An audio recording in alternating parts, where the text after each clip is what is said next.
50 to 80% discount సరే, నాణ్యత ఉందా?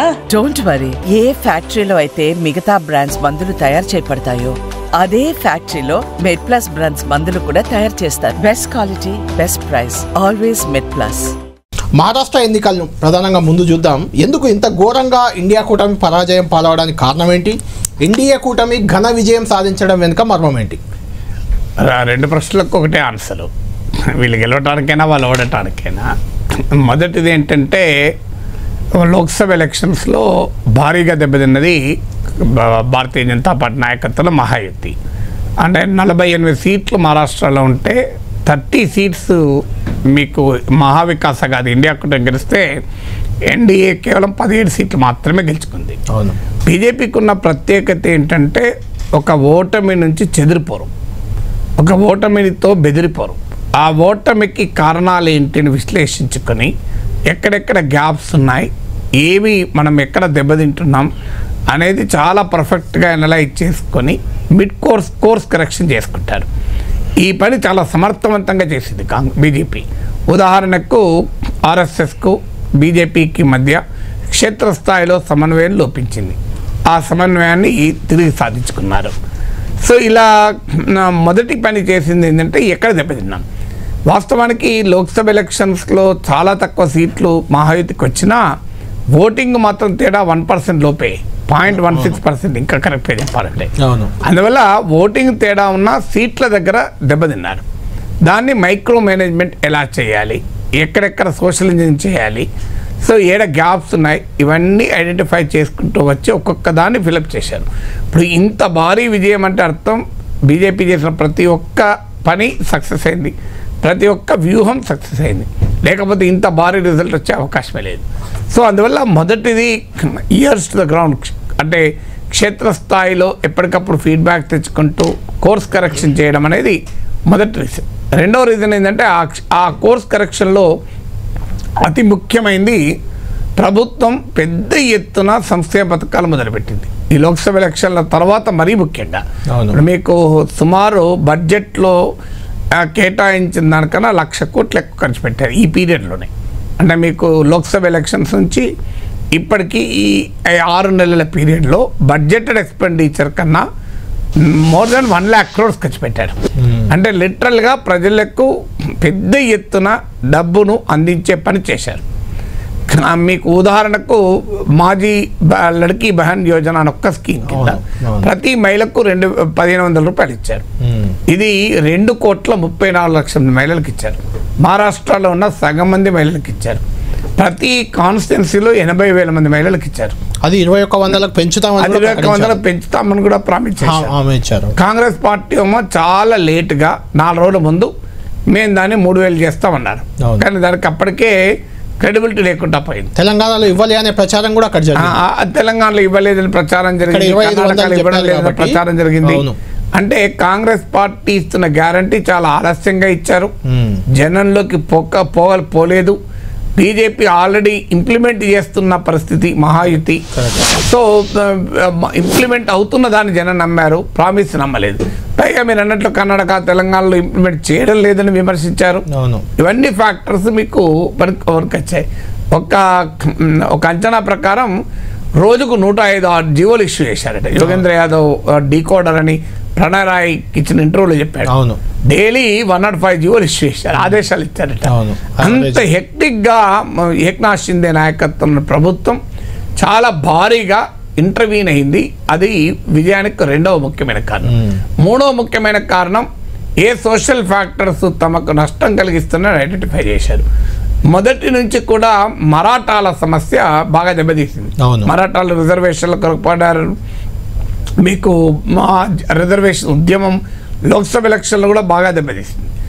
మహాయుతి మొదటి నుంచి కూడా మరాఠాల రిజర్వేషన్లకు సానుకూలంగా స్పష్టంగా లేక కొంత అటు ఇటు డోలాయమాన స్థితి అంటారు. మీకు మహావికాస్ కదమ్మో దానికి అనుకూలంగా మేము మీకు ఇస్తాం, ముస్లింలకు ఇస్తాం, అందరికి ఇస్తాం, 50% పెంచి ఇస్తామని మొదలుపెట్టారు. సో ఇది మరాఠా సమస్య తను దెబ్బతీస్తుంది అని గుర్తించారు.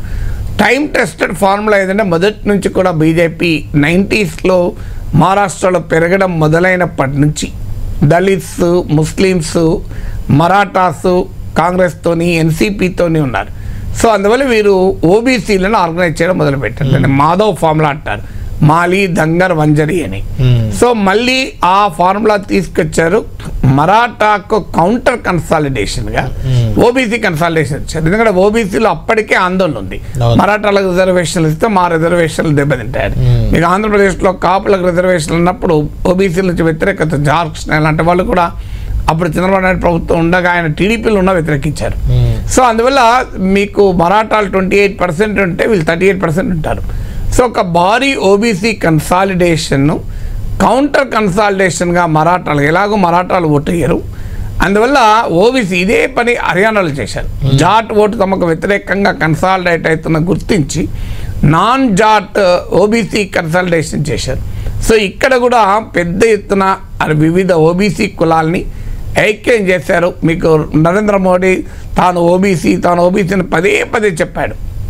అందువల్ల ఆ సోషల్ ఇంజనీరింగ్ను ఇంకో భాగము దళిత్లో ఉన్న వర్గీకరణ. సో ఇక్కడ లాగానే అక్కడ కూడా దళిత్ మన ఎస్సీల్లో మాలా మాదిగ లాగానే ఈ డైమెన్షన్ కూడా ఉంది. సో ఆ డైమెన్షన్ కూడా బీజేపీ ఇక్కడ ప్రయత్నం చేసిన తెలంగాణలో పెద్దగా క్లిక్ కాలే, కానీ మహారాష్ట్రలో ఆ డైమెన్షన్ కూడా తనకు అనుకూలంగా వాడుకుంది.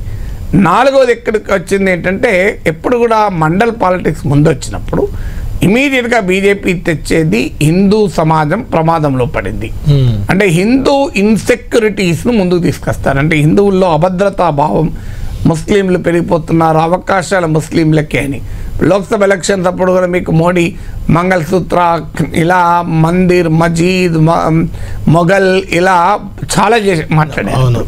సో ఇప్పుడు కూడా మళ్ళీ ఏకైతో సేఫ్ అయి, బాటింగాతో కాటింగే, ఇలా రకరకాలు తెచ్చి ఒక సోషల్ డివిజన్స్ అంటే మరాఠాలు, దళితులు, ఇలా ఓబీసీలుగా ఉన్న హిందూ సమాజాన్ని యాంటీ ముస్లిం ప్లాంక్ పైన యునైట్ చేశారు. ఎందుకంటే మహారాష్ట్రలో ఈ హిందుత్వ పాలిటిక్స్కి చరిత్ర ఉంది. అసలు హిందుత్వ ఫౌండర్ అయినట్టు శివసేన హిందుత్వ పార్టీగా ఉంది. శివసేన కాదు అసలు, మీకు మొదటి నుంచి కూడా హిందుత్వ మూల సిద్ధాంతకర్తలు కూడా మహారాష్ట్ర నుంచి. ఆర్ఎస్ఎస్ కు హెడ్ క్వార్టర్స్ కూడా మీకు అక్కడ శివాజీ లాంటి వాళ్ళు, ఛత్రపతి శివాజీ లాంటి సింబల్స్ ఇవన్నీ వాడారు. సో అందువల్ల ఈ హిందుత్వ కన్సాలిడేషన్ అనేది వీర సావర్కర్ కూడా అక్కడ. సో మీకు ఫస్ట్ అసలు హిందుత్వ అనే కాన్సెప్ట్ తీసుకొచ్చింది వీర సావర్కర్. సో అందువల్ల అక్కడ మొదటి నుంచి కూడా ఉంది. శివాజీ సైన్యంలో చాలా మంది ముస్లిం కమాండర్లు ఉన్నారు. సో మీకు ఔరంగజేబ్ సైన్యంలో హిందూ కమాండర్లు కూడా ఉన్నారు. సో కానీ దాన్ని సమర్థవంతంగా హిందూ యూనిటీ అనేది ఒక కీలకమైన అంశం. అక్కడ మొదలు 2024 లోక్సభ ఎన్నికల్లో తమ హిందుత్వ ప్లాంక్ తగిలిన దెబ్బను కాస్త మార్చగలిగారు. ఇది ఫిఫ్త్ ఫ్యాక్టర్ ఏంటంటే, మహారాష్ట్ర ఇది వెరీ కాంప్లెక్స్ స్టేట్. ఇప్పుడు మీకు రెండుగా వర్గీకరించాలి. విదర్భ, మరాఠ్వాడ, నార్త్ మహారాష్ట్ర బాగా వెనుకబడిన ప్రాంతం. వెస్టర్న్ మహారాష్ట్ర, ముంబై, థానే, కొంకన్, వెస్టర్న్ మహారాష్ట్ర ఇవన్నీ కూడా చాలా డెవలప్డ్ ప్రాంతం. ఈ రెండింటికి మధ్య ఎంత గ్యాప్ అంటే, కళ్యాణ్ డెవలప్డ్ ప్రాంతం 2-3 times ఎక్కువ పర్ క్యాపిటల్ ఇన్కమ్. సో కరెక్ట్గా ఎక్కడ ఏది చేయాలో అది ప్లాన్ చేశారు. ప్రత్యేక రాష్ట్రం కూడా తెలంగాణ లాగే చాలా విదర్భ ఎప్పటి నుంచి ఉంది. డెవలప్డ్ మహారాష్ట్రలో ఏం చేశారంటే ఇన్ఫ్రాస్ట్రక్చర్ ను బాగా హైలైట్ చేశారు. సో ఎందుకంటే మీకు మహారాష్ట్ర ఇది వెరీ కాంప్లెక్స్ స్టేట్. భారతదేశ జీడిపిలో 13.3% మహారాష్ట్ర నుంచి వస్తుంది. కానీ భారతదేశంలో ఆత్మహత్యలు చేసుకున్న రైతుల్లో 37.6% మహారాష్ట్ర వాళ్ళే.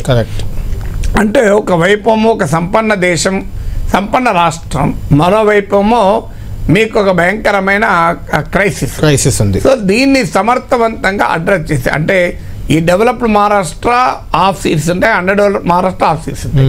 సో ఒక్కొక్క ప్రాంతానికి ఒక్కొక్క స్ట్రాటజీ అనుసరించారు. దీంతో పాటు ఒక్క మహారాష్ట్ర వ్యాపితంగా ఒకే వ్యూహాన్ని అనుసరించలే.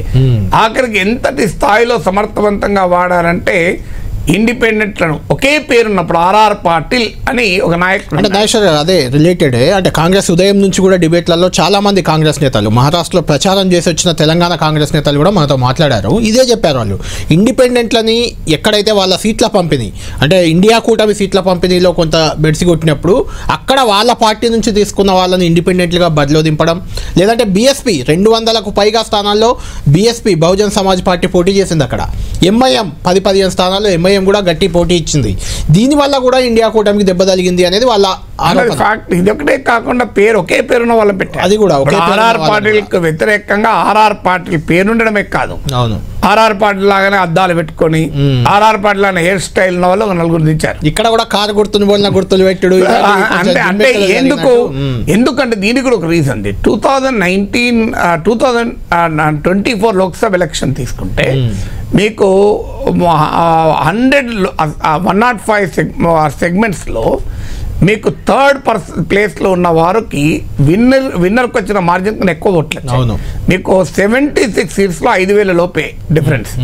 So very narrow contest. మీకు అదర్స్ ఎప్పుడు కూడా మహారాష్ట్రలో ఒక 25% వరకు కూడా వెళ్తుంది ఓటింగ్. ఈవెన్ 2024 ఎలక్షన్స్ తీసుకున్నా మీకు ఒక 13% ఉంటుంది. సో మీకు ఈ లాస్ట్ 5 ఎలక్షన్ తీసుకుంటే 30 మెంబర్స్ ఇండిపెండెంట్ గతంలో గెలిచారు. ఇప్పుడు అది 5కే పరిమితమైంది. వాళ్ళు ఎంతమంది గెలిచారన్న దానికన్నా వాళ్ళు ఎంతమంది డిస్టర్బ్ చేశారన్నది అది ఇంపార్టెంట్. అవును, మీకు మహారాష్ట్రలో లాస్ట్ 5 ఎలక్షన్స్ ఎవరైతే తీసుకుంటే అరౌండ్ 13% ఉంటుంది ఈ అదర్స్కి వచ్చిన ఓట్లు. ఇండిపెండెంట్లు చిన్న చిన్న మీరు అన్నట్లు ఎంఐఎం కావచ్చు, బహుజన్ వికాస్ అగాది, వంచిత్ బహుజన్ అగాది, అవును, ఇలా చాలా పార్టీలు ఉంటాయి. ఇవన్నీ కూడా మీకు మహాయుతి బీజేపీ, శివసేన, ఏక్నాథ్ షిందే, అజిత్ పవార్ ఎన్సీపీ ఓటమో పర్ఫెక్ట్గా కన్సాలిడేషన్. వాస్తవంగా లోక్సభ ఎలక్షన్స్ ఇది రివర్స్ జరిగింది. మీకు మహావికాస్ అగాదిలోమో 79% index of chemistry of alliance అంటారు. అంటే ఒక పార్టీ నుంచి మరో పార్టీకి ఓట్ ట్రాన్స్ఫర్. దాన్ని 54% మీకు మహాయుతిలో అయినా కూడా దాన్ని అధిగమించి తమ ఓటు కన్సాలిడేట్ చేసుకున్నారు. మహావికాస్ అగాదికి రావాల్సిన ఓటు ఫ్రాగ్మెంట్ చేయగలిగారు సక్సెస్ఫుల్గా. ఇలా ఇండిపెండెంట్ అని పెట్టి సేమ్ పేరును పెట్టి చిన్న చిన్న పార్టీలను ప్రొవోక్ చేసి రిబల్స్ను ప్రొవోక్ చేసి భారీ ఎత్తున ఫ్రాగ్మెంట్ చేయగలిగారు. సో ఇవన్నీ రాజకీయాల్లో సహజమే కావచ్చు, కానీ ఆ సమర్థవంతంగా చేశారు, ప్రీ ప్లాన్డ్ గా సక్సెస్ఫుల్ గా. దీనికి తోడు బీజేపీకి ఉన్న స్ట్రక్చరల్ అడ్వాంటేజ్, బీజేపీకి ఉన్న ఆర్గనైజేషనల్ మిషన్ కానీ, వాళ్ళ ఎలక్టోరల్ మిషన్ కానీ, డబ్బు ప్రభావంలో వారికి ఉన్న ఆధిక్యత కానీ, ఇవన్నీ ఫ్యాక్టర్స్ కూడా పనిచేశాయి. అందువల్ల ఒక మాటలో చెప్పాలంటే బీజేపీ వేసిన ప్రతి ఎత్తుగడ ఫలించింది.